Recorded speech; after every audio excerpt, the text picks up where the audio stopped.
Welcome everybody to our second webinar of our 3 webinars series. And my name is Ada Tai. I am taking the lead in today's webinar. Along with me are my 2 lovely colleagues, Renate and Dr. Meg Annett. As attendees of this webinar, you should be automatically muted upon entry. Throughout our 40 minutes presentation, we'll engage you through a few chat box and poll activities. So really hope that you actively participate. We'll also leave ample time at the end to answer any questions that you may have. And we have actually collected a few really interesting questions that we will address throughout our presentation, as well as at the end of our presentation. But before we get started, to help you understand the 3 of us, our backgrounds and interests, we prepared just a short video clip for you to watch. Let's take a look.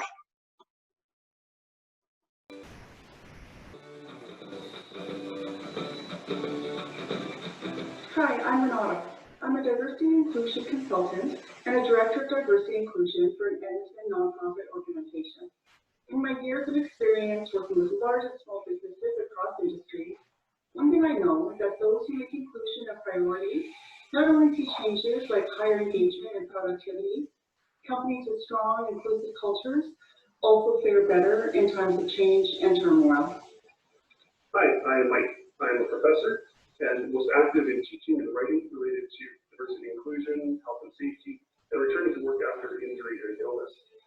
I advocate for social responsible management practices and believe there is solid D&I work to be done in society at large, the board to the table, and on the shop floor. Hello, I'm Ada.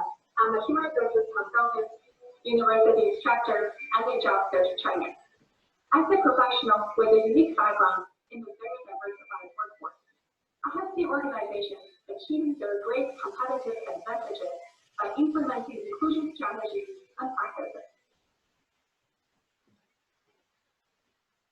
Providing one-on-one and small group coaching to help managers deal with specific issues. Suggesting best practices, recognizing and celebrating your organization's achievements. Reviewing your workplace diversity and inclusion practices and physical accessibility. Measuring and analyzing employee engagement through surveys or focus groups, conducting customized research to help build business cases for decision making, and providing access to our regularly updated research, articles, tips, and trends. We can help your organization to review your policies, procedures, and job descriptions to make sure they're inclusive and provide you with a checklist with recommended action items. We also host a group training to improve your workplace awareness, as well as help you build a short and long-term strategic plan around D&I. So I hope you really enjoyed our short video clip. Since the country has announced a public health emergency, it has been 2 months. We've seen businesses working hard to keep their doors open, or at least to keep an engagement with their customers. So when businesses reopen, the customers will still come back. During this crisis time, workers may be sent home to work remotely. Many managers and employees who will be talked to express their impact of the change of business delivery, not only on their work, but also their mental well-being. This is especially difficult for people who prefer face-to-face interactions. The triangle of inclusion, which means the 3 of us, felt impelled to put together this presentation to share some best practices on how mindful employers keep their employees engaged without the face-to-face interactions during this time. This is the second of our 3 webinar series on remote working communication, technology, employee engagement, gradual return to work, and its correlation with workplace inclusion. For all 3 webinars, our focus is on the people who are still working, but working remotely. The agenda for today is, first of all, we'll talk about inclusion, why it is important to include your workers throughout this process during the pandemic, and how if we neglect inclusion can significantly hurt employees' engagement. Second, what are some of our suggestions to effectively communicate with workers while they're working remotely, based on real information we have collected from employers and employees in 8 different industries. What about data? What is data? Why is data collection important during this time? How can we use technology to facilitate data collection and use this data we collected to help make business decisions, including to collect employee feedback for engagement and inclusion. Ready to start? Let's jump right into it. On the screen, we have shared with you what we thought based on our information collection prior to the pandemic when managers were working on. As we know that the economy in our country was trending downward prior to the pandemic. So managers were really busy managing a tighter budget or lower funding. Still want to serve the customers as much as they can. For employees prior to the pandemic, they want to be included, respected, and valued in decision-making process, at the same time doing meaningful and challenging work. So if you're a manager prior to pandemic, focusing on having employees doing meaningful work and have a respectful workplace environment were the key for employee engagement. After the pandemic, the two things that managers will be busy with are not so much different from prior to the pandemic, but with a different focus or different targets. Managers will still need to effectively manage a tighter budget, even tighter budget than prior to the pandemic, and other changes. And the three of us will believe that after the pandemic, managers will have less resources to spare, which means their demand, their expectations on employees are going to be more effective and efficient when it comes to achieving results in the workplace. Managers, unfortunately, still need to maintain operations, deliver return on investments, or deliver return on results, serve the customers with less resources. However, the employees' mind shifts will be changed after the pandemic. After the pandemic, as people are gradually returning to work, the two questions top of mind for them is, am I going to have a job? Will I be safe if I do come back to work? So on the screen, I'm sharing with you a engagement result, survey results that we pulled from a research source. Engaged employees demonstrate much higher level of performance, commitment, and loyalty. Disengaged employees do not.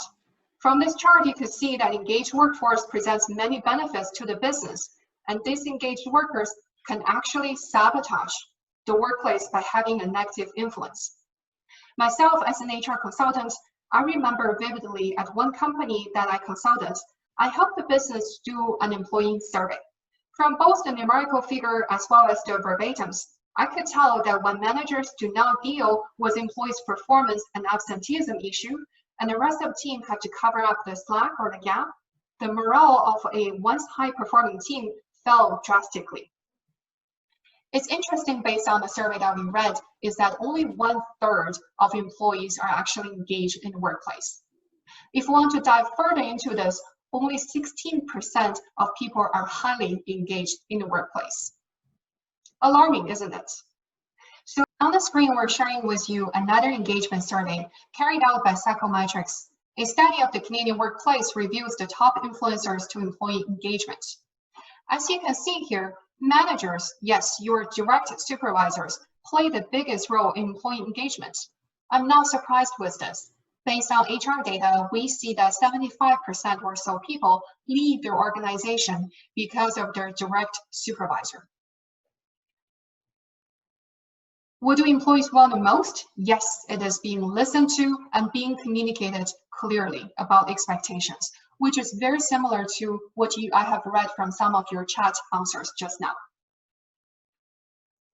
Having clear communication and listen to employees' opinions are very important, because employees then feel welcomed, respected, supported, and valued to fully participate, which is the definition of inclusive workplace. We have been living in this COVID-19 pandemic for over 2 months. Have you had moments when you feel anxious or worried? If you have, then your workers may have as well. This pandemic is being described as one of the worst serious crises in the recent history. No one has experienced something like this before. Having negative feelings are very normal. Both managers and employees are human beings. It's important your workers feel that you're compassionate and that they can open up to you instead of feeling of walking an eggshell just so that they don't lose their jobs. The reason some businesses don't offer their workers remote working as an option is because of the concern that employees will slack off without that in-person supervision. However, the opposite tends to be the fact. Remote workers are reporting to work more than when they're working in the office. I mean, when your personal life and your work are under the same location, it's pretty hard to switch off. Perhaps out of fear of losing their jobs, peer pressure, or even trying to divert their attention from the stress from the pandemic, focusing on work. But people who work remotely tend to overwork. And this is the exciting part, is that to prepare this webinar, we have gathered information from employers and employees in different industries within the region. Unfortunately, at this moment, there is not much hard data out there, but more anecdotes and qualitative data. The hospitality industry is hit the most through this pandemic. Hospitality, I mean the food and beverage sector, the travel and tourism, airlines, lodging and accommodation, and the entertainment industry, seems to have the highest amount of layoff during the COVID-19. This industry tends to have workers develop into friendship with strong ties at workplace. Now seeing their friends and worrying about their job security just add another layer of stress to them. During a conversation with an HR leader in this field, we have learned that having hundreds of workers being laid off at once was the hardest part of her career. The next hard-hit industry is probably retail. The shops were closed. Workers in this sector are a lot of part-time students or hourly workers who make just above minimum wage. Arguably, the engagement prior to the pandemic depends heavily on the shop's environment. Now, as the shops are gradually opening, we have seen stores taking customers by appointment, providing sanitization stations where steam clothes customers tried immediately after. Banking professionals can mostly work from home, but dealt a lot with customers' complaints on the drastic hit in their investment portfolio. They have to stay very positive and flexible to support their customers. I carefully looked at my own investment. I'm just going to say I'm glad that I'm not retiring anytime soon. The oil and gas industry, some companies responded to the low global oil prices with huge spending cuts, along with the suspension of its quarterly dividend and the reduction in production for 2020. Wider employee salary reductions are also being implemented. Renate, you have good stories that you've heard from the nonprofit sector. Tell us more. I do. Thanks, Ada, and hi, everyone. So the nonprofit sector is also seeing many changes during this pandemic and adapting to the emerging needs of the people that they're serving. As agencies have moved from the office to working remotely or some are still working while social distancing at work, they're finding new ways to adapt to the needs of the people they're serving. Many of the vulnerable sectors these agencies serve are now in crisis. So safety and other more basic needs have become the first priority, obviously. So this means nonprofits are temporarily offering creative ways to support the people they serve. Many of these new ways of supporting, like online meetings or learning opportunities or check-ins, all online, and new partnerships with other nonprofits, are going to kind of morph into the new norm along with the in-person interactions. And this is good in a lot of ways. Because they're moving online, this benefits so many vulnerable people, especially so many people in rural areas where transportation is a problem, or where for people who have physical or mental health that become barriers to getting to an office or meeting in person, this is really helpful. So many nonprofits are helping to ensure that these vulnerable sectors have access to the technology they need so that we can communicate with them and receive the services. Some nonprofits I know are even looking at, now that they're working remotely and understanding that they can do this, they could do a bit of both, how they could maybe save some money and put more money towards the many people that are looking for service by continuing to work from home and giving up their office spaces. That's interesting. And Mike, you work in universities, so tell us more about what you learned for the education sector. Thanks, Ada. And as we know that all schools ended their face-to-face instruction in March, both in the K-12 system and the post-secondary system. And instructors at all levels have adjusted their teaching methods to online delivery, which was new and uncomfortable for many. Now, it's possible that administrators could have simply said, "You're a professional teacher, figure it out." However, we're hearing the opposite, that administrators at all levels have been developing quick and dirty guides for online teaching and bending over backwards to help teachers feel empowered to make the delivery really work for them and not just conforming to a cookie cutter or an ideal style of delivery. And I think this empowerment and engagement is really important as the instructors feel like they have freedom and they're feeling supported, that in this uncertain time, they don't just have to do what somebody on high perhaps thinks they should do, but that they're engaged as professionals to do what they think is the correct way. Now, speaking from a university perspective, I've also heard about university presidents sharing regular updates that help keep their faculty focused on the academic mission of the university, and especially in the face of budget cuts that we're experiencing in Alberta, and also engaging them early in preparing to problem solve for the as of yet unknown semester in the fall, and whether we'll be delivering courses there online, hybrid, or some face-to-face. Again, it's engaging faculty in the process early, gaining their insight and perspective before making a decision.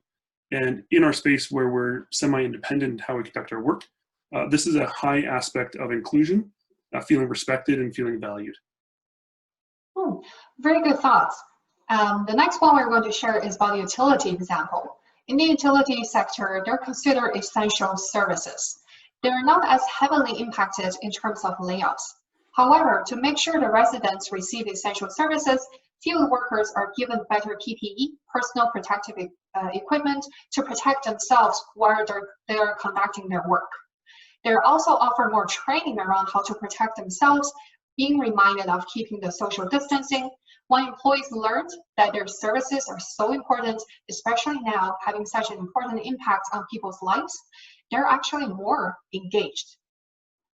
The government sector lost many of its recreational and library staff during this time. Office workers who can work from home found they have to replan the tasks they have been working on. Small municipalities, interestingly enough, we have seen some mayors do Facebook Live every week to speak with the business community and their staff, answer any questions they may have. That was amazing to see because business communities also see their mayors as they're working from home, how their lives are at work, at home. With the workers who we spoke to, there are different thoughts on their engagement levels.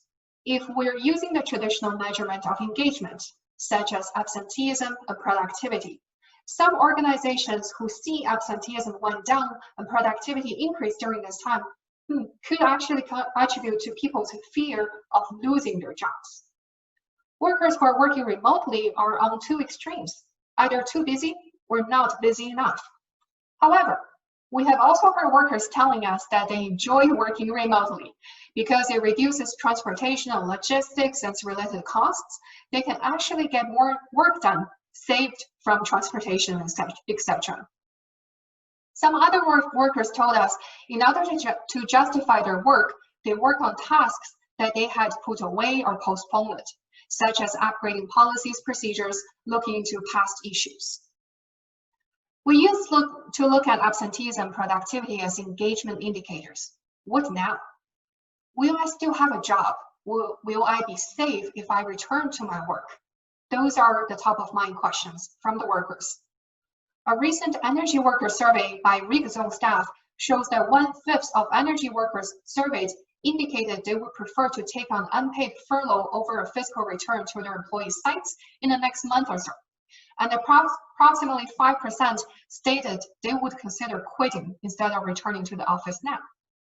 One of the study's authors pointed out that how well a company executes office reopening plans and communicates with their workers influence their workers' attitudes upon return to work. This is actually concerning. If you run an operations that will need people to come back to work, and the people have gone somewhere else, find other jobs, or refuse to come back to work, what can you do? This is why engaging the staff during remote working time is essential. There are so many ways that the employers can show employees that they care, feel welcomed and respected. Let's explore. In our webinar last week, we shared many good resources, technology tools for employers to use in order to communicate and get work done remotely. What are some best practices to keep in mind? Regardless if the business had to lay off workers or having workers telecommute, the best engagement we have gathered are to be done between employers and employees at least on a weekly basis. This can be done in many forms: Facebook Live to tailor to different generations, company chat apps, emails with a personal touch. Phone calls are also favored because it's one-on-one and more personable than a cold email. Especially now, as the government gradually lifts its restrictions, we believe that as business resume operations, we'll need our workers to come back. Even with the federal government's funding support program, the intent is to keep your workforce as much as you can. Also, when you talk about duration to communicate with your workers, only include the workers in meetings and conversations. Absolutely, they have to. I'm sure these days we're all bombarded by webinars, Zoom meetings, phone calls, all of these kind of things. So it's important to actually give people the time to focus on their work. Only include them as they need to, and only include them for as short as you need them to. Also be aware of your intention. Why are you communicating with your workers? Are you checking on them on a 5-minute basis just because they're not trustworthy? Or are you verifying their work on certain questions and then leave them alone? You can also talk to your workers about what's their preferred methods of communications and tailor it to their style. Reminder of self-care is really important. Technology these days presents both advantages and disadvantages. The three of us feel that if we have been having a day of Zoom meetings and phone calls, by the time mid-afternoon hits, we are very exhausted. Myself is also a night owl. I usually get good productivity in the evenings. However, I have learned that exposure to blue screen light emitted by mobile devices actually reduce my desire to sleep. Information overload is not only distracting, but potentially mentally damaging. Every day we're exposed to the news about pandemic, taking distractions from work while trying to maintain a balance at work, at family, and still maintaining some level of care for ourselves. When our engagement is measured by how fast we respond to a message or how much we're online, then that can quickly increase our anxiety level. When technology is so readily available, working from home, separating work from home seems impossible. Some recommendations for managers: do not expect nor you should be connected 24/7. Use calendar to block off time that you need to focus on getting tasks done. Turn technology sound to vibrant or put the phone away so you can focus on your task. Schedule team dance or virtual happy hours so people can take time to social, just like in the office. Take them outside of their work routines. When you have your own designated work hours, people actually respect that, and they will feel less pressured to be available 24/7 themselves. Also, make sure you use a variety of communication methods. Instead of just WebEx or Zoom, some people are visual, others are more audio communicators. When people do not need to show their faces, they can be in pajamas, walk around as they talk. We have also seen the trend that discussing self-care issues will need to become more of a routine in our workforce going forward. Does your company have EFAP program, Employee Family Assistance Program, which is a confidential counseling service, very easy, very cheap to set up for employers to offer to employees? If you do have that, take advantage for yourself, and you can also recommend workers who need to talk to professional counselors about short-term issues. And last but not least, work still needs to be done. Make sure your worker is clear that although they're not showing up in person, there still is performance expectations. Communicating that expectation just as you would in an office setting.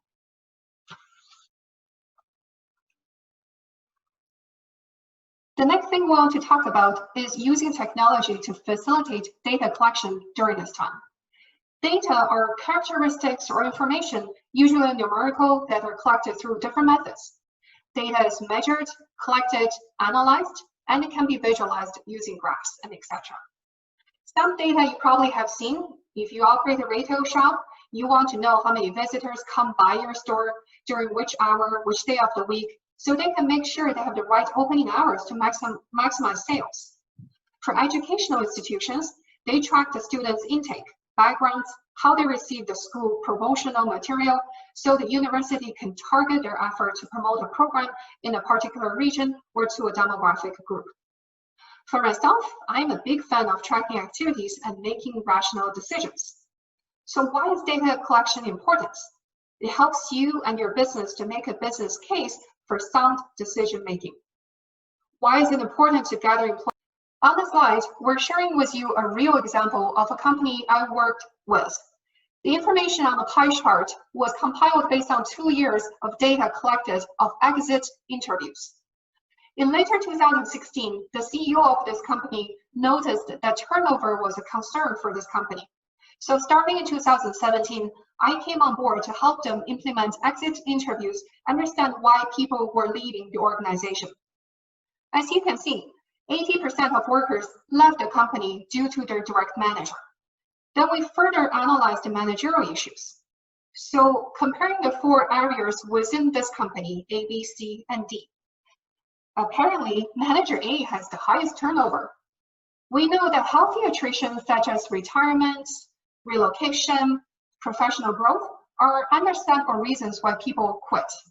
However, for a company with only 120 employees, which means 30 employees in each area, if this area has 7 or 5 employees quitting, that's very concerning.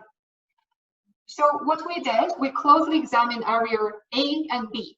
After managerial skill coaching and removing manager A and B's roadblocks, manager B has shown improvement in his leadership skills and was able to reduce the turnover rate in 2018. However, no improvement was seen in manager A. Then it was up to the CEO to decide what to do with manager A, but of course with HR's recommendation. These 2 examples show how engagement data can be very helpful for managers to keep a pulse on the situation and make the right changes. Due to low engagement, this company lost a significant number of great talents. We all know that replacing employees is not only costly, but also time-consuming. If the rest of the employees see that issues are now dealt with in the workplace, then their morale would be impacted too.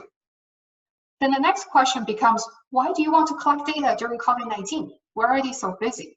Well, as a manager, perhaps you want to know how your employees are doing, maintain that positive relationships, understand what you can do to support them. So when your business are reopening, you're prepared to have them to come back to work or accommodate any special requests that they may have. To help employees maintain their productivity levels and not feel disconnected, businesses set up additional virtual check-ins and introduce new tools for virtual meetings. Here, we're sharing with you some simple and free resources that you can use to collect employee engagement data. I'll let Mike speak to it. Thank you. So put yourself in the employee's shoes. When you don't know what's going on, what will you do? Very commonly, if we aren't sure, then we start to assume things. And even if the information is inaccurate, we still start to assume it and start to believe it. And this is how rumors start to spread across organizations. Now, the work atmosphere becomes negative and employee productivity starts to slow down. People begin to focus on either trying to know more about the origins of the crisis or anticipate the effects of the crisis it might have on their jobs instead of actually doing their jobs. Now, on the slide, we list a few data collection methods. Some are more simple and others are more structured.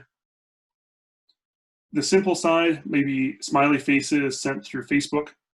And some workplaces schedule more regular things like health breaks and dance breaks or send out jokes and emails, for example. Now, in my business classes, I teach there are 4 basic ways of collecting data. That is, read, ask, observe, and experiment. And for engagement and inclusion data, I believe that asking and observing is the most useful. Now, most engagement consultants promote the simple but effective regular check-in with workers. A pulse survey is a good way of doing it, and keeping it short and sweet is a sure way to increase the numbers of people who participate in the survey. And as long as it doesn't take more than 5 minutes of their day, you're in the clear. Really, nobody wants to deal with the 50-question surveys, except for me, perhaps as an academic. Now, as you're going through your pulse check-in or your surveys, you may want to explore things that Ada had mentioned earlier about the duration or frequency, the intentions, or even the topics. What are their reactions to those? What would they like? And recall here that you're trying to build a track record of inclusion, of people feeling valued, respected, supported. And recall that the data is useful, absolutely. But also with this method of checking in and asking and inquiring, you're creating a track record of connection, which also helps employees have feelings of inclusion, particularly that of respect and voice. So this COVID-19 situation is the perfect time for us to be agile and creative in our approach, and to demonstrate humane leadership that is being supportive, compassionate, and flexible. All right, so now I am going to turn it to Renate to tell us about some really good samples of pulse survey questions that you can consider using in your workplace. Thanks, Ada. So yes, on the screen you'll see some examples of what some pulse survey questions can look like. You can use a variety of answer formats for these surveys, depending on how much time you want employees to be spending on it, what kind of information you're looking for, and how much information you're wanting to collect. Yes or no answers, rating scales, short answers, multiple choice, or a combination all have their place. The now what question is especially important once information is collected. Be transparent, especially now when employees are fearful of job loss. Let them know why you want the information and how you will use it to improve their workload, their workplace culture, opportunities for creativity, or whatever it may be. And then make sure you follow through. That's a big one. Last year, a client organization Ada worked with did 2 rounds of extensive employee surveys, knowing that there were some issues that needed attention. And the organization wanted to really deep dive into these employee concerns. Employees were really hopeful that if the leaders, thinking that if the leaders wanted to learn about their concerns and were spending this amount of time and effort on surveys, it must mean something was going to be done. Unfortunately, after the results were collected, there was a change in the leadership team. The new leader came in and wanted to focus his attention elsewhere. So the employees who had the most concerns and those who put in their suggestions to the surveys felt neglected. And as a result, 3 people ended up leaving that organization because of it. So follow through and transparency, both are vital. And then finally, whenever possible, include employees in the process at all stages. This is going to increase their trust and feelings of safety and belonging, and it's going to keep them engaged or improve their engagement. That's great. Thank you, Renate. And Renate has mentioned really good points about what I'm going to conclude here with, is what we should do with the data. First of all, as managers, we need to know why we're collecting information and how we are going to use it. Review and highlight out areas of concerns, especially patterns of concerns. If the information is collected openly, then it can give you opportunity to go back to the employee and probe on areas of concerns. A lot of times, employees want to make sure their day-to-day actions are aligned with business direction. Having those probing or clarification conversations will do just that. Those conversations also prove that you care about employees' voice, which in turn improves inclusion. Don't forget to communicate. Even if there are minor changes, delays, employees want to be included in decision-making or changes implementation. At least they want to be kept in the loop. No news is good news does not apply here. Mike, please tell us more about how employers can enhance inclusion. Great, thank you. So in the past few moments, we've taken a deeper dive on some points of engagement and data. And to wind down our webinar, we want to share a few other opportunities for inclusion, particularly for remote workers. You'll notice our triangle of inclusion image on the slide. We believe that strong and meaningful inclusion requires attention and action in each of the areas of culture, voice, and process. And culture is about sustaining a group identity. For remote workers, it's important to remain part of the team. And for that, you could have ad hoc challenges like the household treasure chest, treasure hunt, team picture collages, and non-business virtual water cooler chats. And also don't forget that kudos and compliments go a long, long way in maintaining a sense of team and us. Voice is about seeking input on matters that affect people and their work. We talked a lot about voice and data collection already, And we'll simply add here that be sure to have regular performance excellence conversations with workers that focus on what's working and what they believe is needed for their success in a difficult situation. And notice the emphasis there on performance excellence, not performance management, which many of us are used to hearing and saying. Because we want our workers to be successful and assume that they're going to be successful. And our job as managers of workers is to help them get to the excellence that they need. And that's a tone that is very different and important to inclusion. And process is ensuring that communication with remote workers happens and there are clear and consistent forms of connection and involvement. The key point here is developing a track record of connection so that employees regularly feel welcomed, respected, supported, and valued to participate. That's excellent. And Renata, please tell us more about what's coming up. Yes, so our last webinar of this 3-webinar series is on May 28th at 1 p.m. And this webinar is going to look at gradual return to work. Are your inclusion lessons learned or languished? So watch the webinar recording from May 14th and any other recordings on you'll see our web address there. The May 14th webinar was Do Technologies Enhance Workplace Communications and How to Use Technologies to Create an Inclusive Culture. So to watch this webinar or to register for next webinars, again, just take a look at our address, our web address there, and you can register there. And we hope to see you there. Perfect. So in conclusion, we have shared with you some of methods to reach out to us. We're also pretty active on social media. Before we open it up to questions, actually we have received quite a few good questions from people who registered for this webinar, as well as a few questions that just came in through the chat box. We will not leave to have lunch as long as you have questions. We'll stay online with you. But to answer the first question that came in the queue, the question reads, learning how to gain executive support in changing culture is always difficult. Our company have never had a work from home policy for fear of hurting the culture. How should we adopt a work from home policy or procedure? So our answer is to take a phased approach.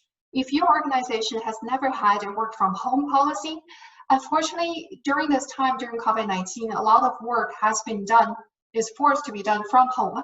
So organizations are learning their lessons about, okay, if this is a trend, what do I need to do in order to get it properly set up? When I say to take a phased approach, that basically means that first ask yourself, what kind of work can be done remotely? And then, how often do we want these work to be done remotely? Who can do these work remotely? And what are the infrastructure in terms of IT, policies, equipment, and what are the procedures? What do we do if we have performance concerns?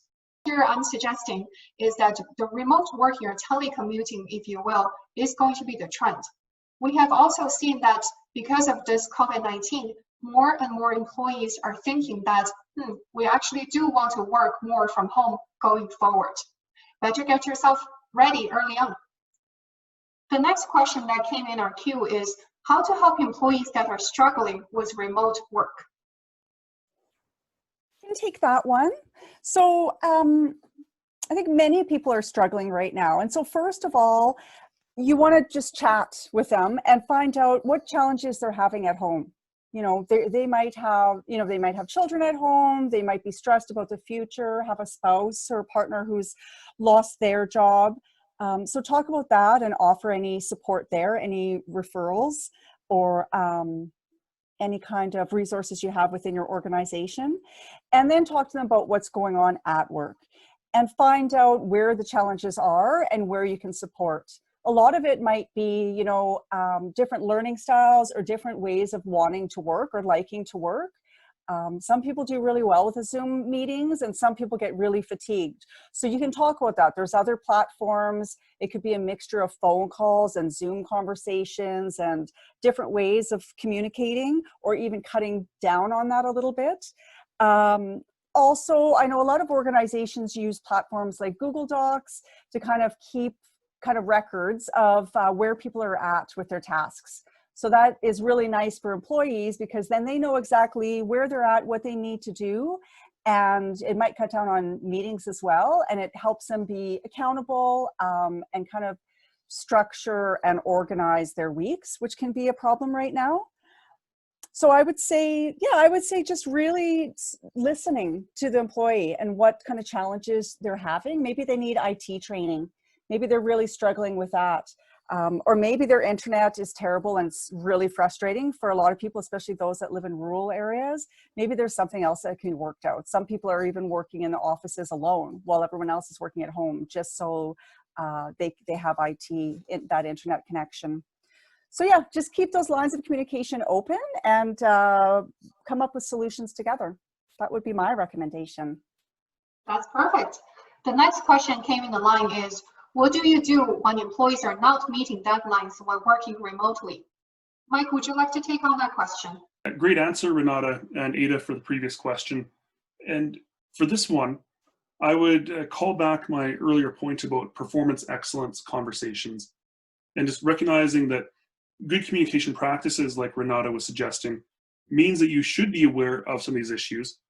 And if you are listening to your employees and their voice, then you have a good idea of what's going on for the employee and whether, if they're not meeting deadlines, is because of their challenges experiencing remote working, or if it's an attitudinal issue that maybe they're not interested in working and hoping to get away with something, or there are other challenges in their home environment, such as elder or childcare or a difficult kind of working environment. So you would want to explore these issues in the same way like you would for an on-site worker, asking them about challenges, experiences in meeting deadlines and getting things done.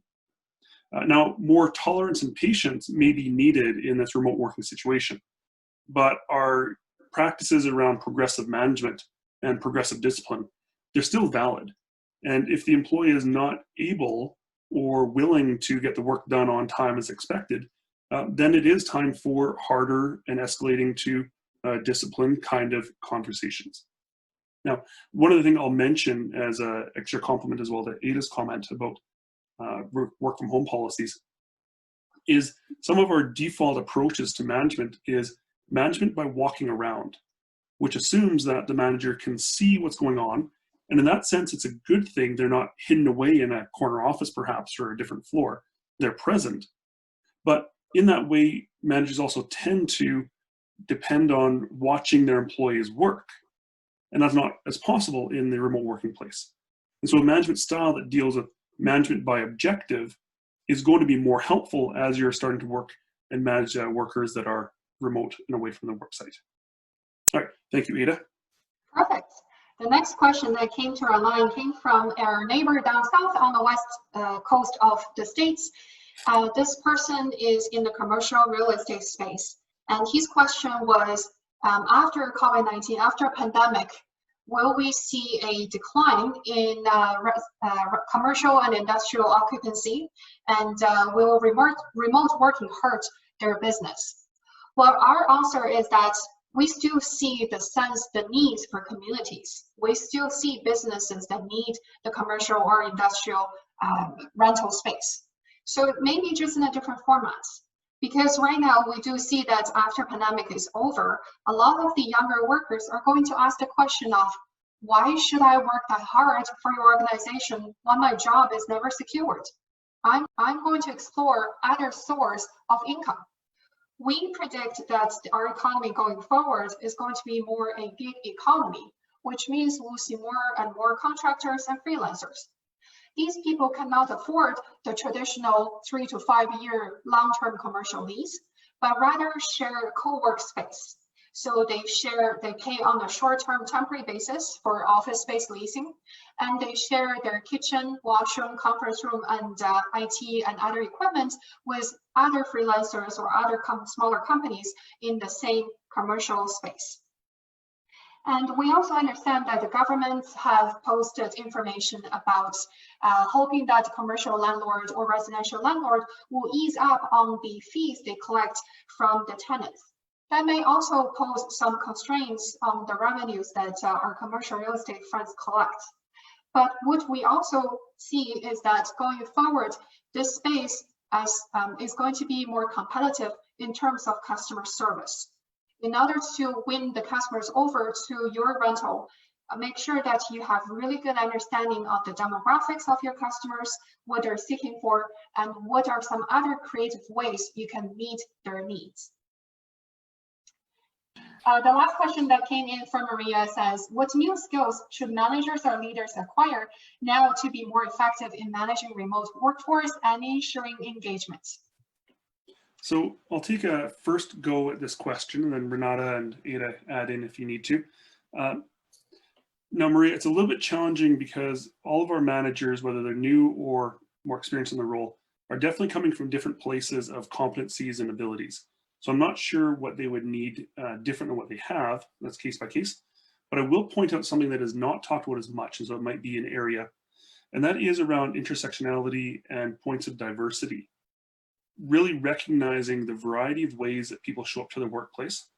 And we often think about that in terms of things like gender, age, race, sexual orientation, but we're also being aware of cognitive aspects and technological aspects and cognitive aspects, communication preferences that are also different.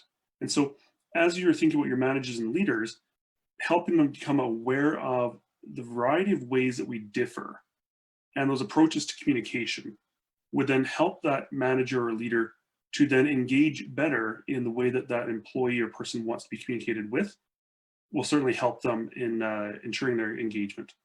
So Ada, Renate, that's where I'd start with. Is there anything else you wanted to add into that answer? I would agree. You know, it's the communication piece right now, right? So I think one of the best things managers can do is to make sure they can answer questions to their teams around the technology they're using and new platforms that might work better, and be that person that they can go to. It'll solve a lot of problems and make things run a lot smoother. And then I think just around flexibility. Like, I think a lot of managers, they're used to doing things one way, but understanding that this is a time for, you know, trying new things, being flexible. At the end of the day, what matters is that people are supported to do the work, that the work is getting done, productivity is up, and it's being done well. And so this is a time to start looking at how we can do that differently. That's great. The only other thing I would add, Maria, is that in my humble opinion, managers still need to maintain a very clear vision going forward. That's especially true in the situation like we're experiencing right now in the crisis situation. Crisis always tests for leadership. So a lot of companies who have struggles during this time is because leaders have never experienced something like this before, and they lost their line of sight. When I say line of sight, I mean that they lose what they should focus on. So instead of spending 80% of 90% of our energy managing who is online, who is responding less than 5 minutes, I would say put the focus towards more about achieving the results that business need to achieve in order to sustain their operations. Does it really matter when and how the workers get the work done, or should we just focus on results? So in my opinion, it's always aligning the workers' behaviors with the business results.